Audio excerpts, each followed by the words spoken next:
All right, good morning, everybody. It is Jay again, and it is about the first week of August here in Phoenix, Arizona.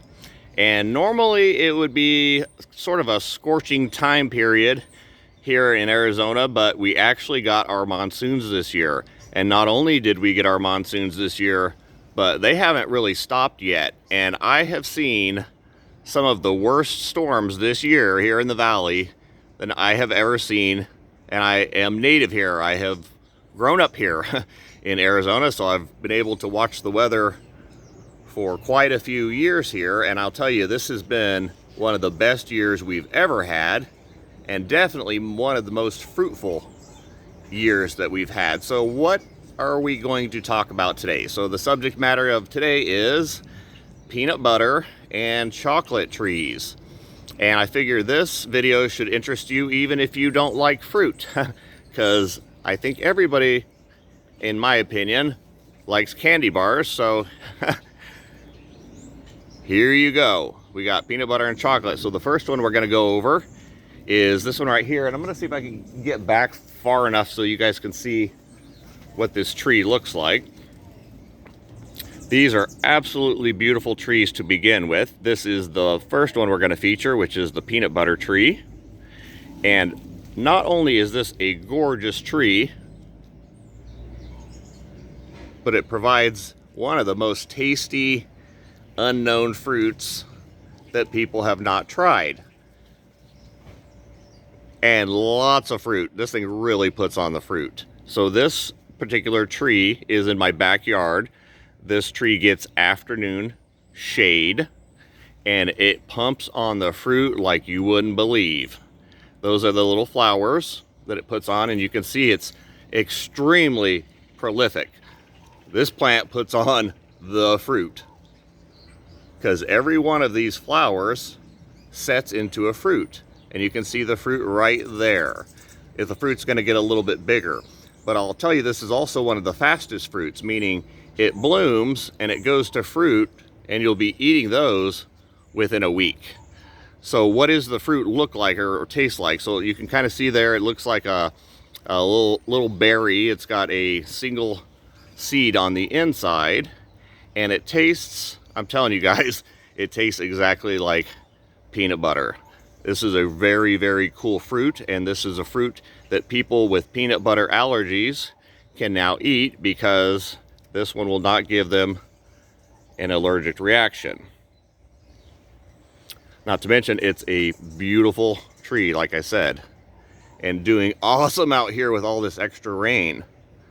So this is the peanut butter tree.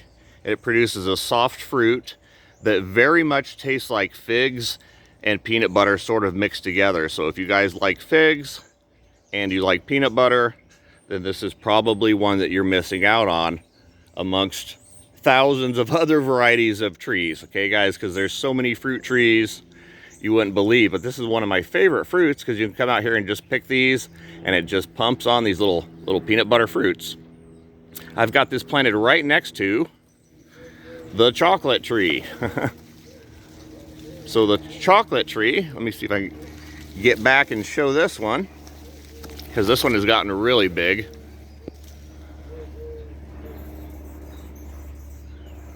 Really big in my backyard. This one is probably 12 plus feet, and you can also see that this one is covered in fruit. Hopefully you guys can see those. Let me zoom in a little bit. Right there, you can see them starting to form, and they are covered over the entire tree. They're just hard to see because they're up there amongst that grape.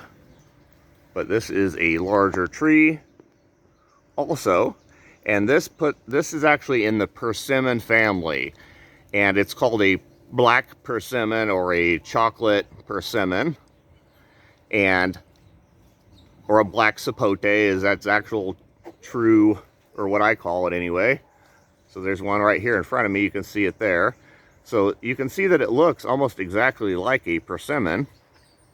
And for those of you that love persimmons, this is probably the tree for you, because when this fruit is ripe, wow, he's got a lot on him. Got a lot up in there.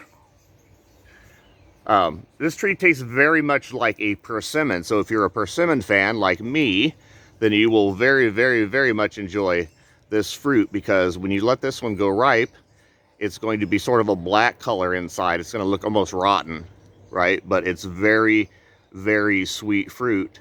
And it has sort of a, I wouldn't say exactly a chocolate flavor, more like a carob, more of a carob flavor, and very, very, very sweet. So this is about as close as you're going to get to chocolate without actually processing chocolate, I guess, would be this and a carob tree. So this is also in my backyard. Like I said, it's parked right next to the peanut butter tree. And these are two very, very, very cool fruit trees that I think a lot of people are missing out on. But like I said, I think a lot of people are missing out on a lot of different things. The more I discover, the more I feel like we've been sort of ripped off in our years of not having good fruit. Okay, so what are the requirements for this plant? Like, how easy is this to grow? What kind of yard do you need? Does it need a lot of water? Does it need wind protection? They seem to be pretty hardy, both of these trees. The chocolate pudding fruit, or the black sapote tree, is an evergreen, and this one stays green all year long and looks exactly like it does right now. It does not go dormant in the wintertime, and it actually handles the cold quite well. If anything gets frozen at all, I think it might be something at the very top of the tree, but I've had no issues because we've had warm winters for the last X amount of years. Chocolate pudding tree is pretty good sized trunk on him now. They seem to like a lot of water. Both of these plants seem to enjoy the water. They seem to produce, or seem to like, highly organic matter as food. So that would be your compost and your leaf drop. Let's kind of look down in here and see if there's even anything going on today. Down in here.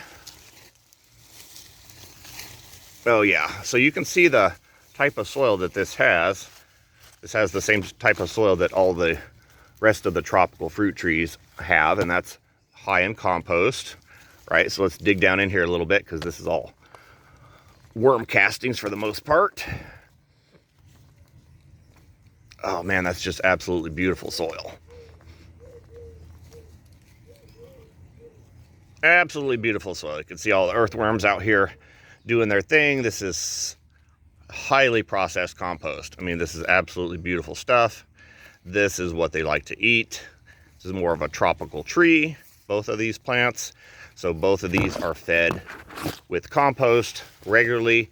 They feed themselves by all the leaf drop that falls now. And with the rains lately, I haven't even really had to water these that much. It has been an amazing, amazing year. So I do want to show you guys what a couple of these look like in pots, because I do grow a lot of these, and I have a few of these trees available. Let me show you what these look like. Okay, so here's a big one here in a pot. I like to sell these in bigger pots as a little bit more mature tree, because they do burn up a little bit when they're a smaller tree. So this is a black sapote, or the chocolate pudding fruit, and this plant requires shade, afternoon shade, when it's a smaller plant. Okay, just when it's a smaller plant. As they get bigger, like this one here, they can take the sun, and they will actually grow most of their branching out towards the sun. You can see all this new growth that's headed out right out here towards the sun. So they're a little bit more sensitive, both of these plants, until they get a little bit more established. And then there should be no problems with them as far as sunburn or frost protection. Now, when they are a little plant, like smaller than this one, you're gonna get some freezing if you're a cold area. So just a little bit of a warning is these do need a little bit of a microclimate.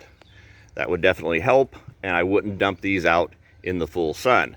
These plants require a good amount of good soil and they need watered regularly. And these get fed obviously by a little bit of compost too, or whatever leaf drop and earthworms that are out here. Most of these plants are self-feeding now at this point, but you can even see this one has a little water emitter down in the pot. So these get water on a regular basis. The more humid it is, the better.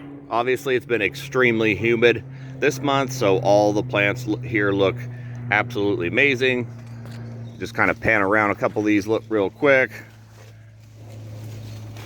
That's a wax apple there, and the wax apples usually burn up. But since we've had such a nice year, like I said, these guys all look, every plant here looks amazing. This has probably been one of the absolute best years we've had. Bananas, it's hard to even get those in frame anymore. And not even sure what's going on back here anymore. Oh, we got some giant mangoes still, so let's peek at those, because these should be ready soon. Huge mangoes.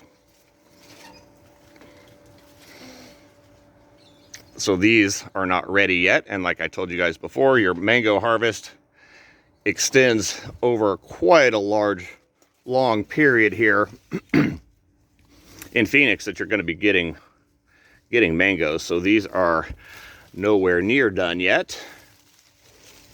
And then I kind of want to spin around here and see if there's some bananas producing yet. Yep, got some here. Really.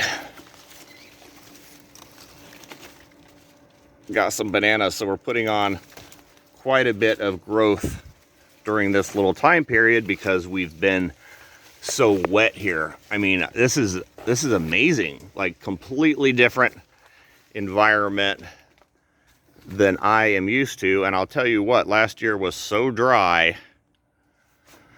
Oh man, it was so dry. We didn't get a single rain, I don't think, all summer long last year, and the plants did not look so good.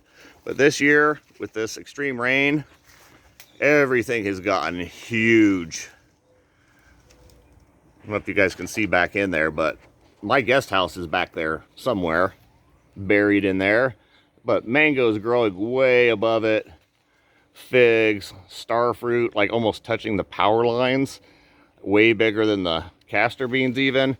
So everything here has gotten enormous, guys. Chico Sapotes. Get all kinds of chicus here. But yes, it is amazing here. Oh my gosh, look at the size of those guavas. Oh man, you always find something cool every time you come out here. Wow, that's a big one. Wow, that is a nice one. That is a red Malaysian guava. And it is hard to get those that big. That's a nice one. So yeah, guys, been a wonderful, wonderful year here, and everything has gone berserk. I think I'm probably going to have a tour this fall sometime, which I will announce on its own video. But I think I'm going to try to get some people over here and kind of take a look at what we've got going on here, and we'll do some permaculture classes, and we will do definitely a bunch of fruit tree classes, because this has become a jungle here. Here's some more mangoes to show you guys they're not done. We got a long ways to go on some of these.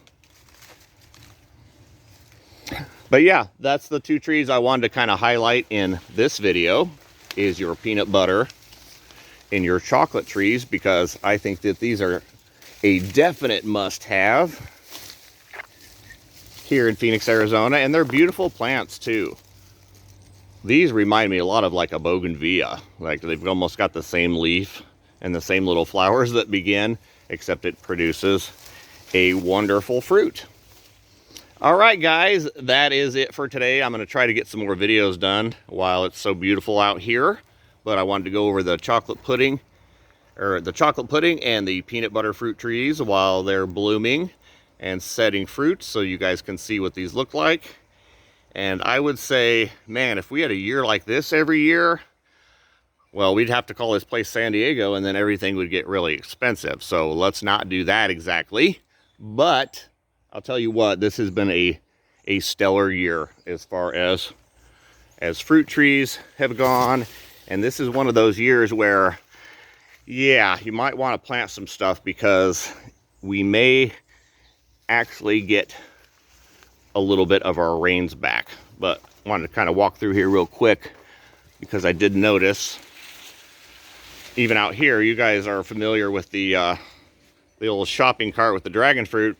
It's actually setting fruit out here even in the full sun. And I'm not pollinating these things anymore. I'm not hand pollinating anything. Like, I just don't have the time for that. So it's been such a nice year that the dragon fruit can pretty much exist out here in the full sun without getting burnt or scorched, and is growing well. So that kind of keys you into this being probably one of the best years I've ever grown anything in Arizona, because the fruit is just pouring off the trees this year.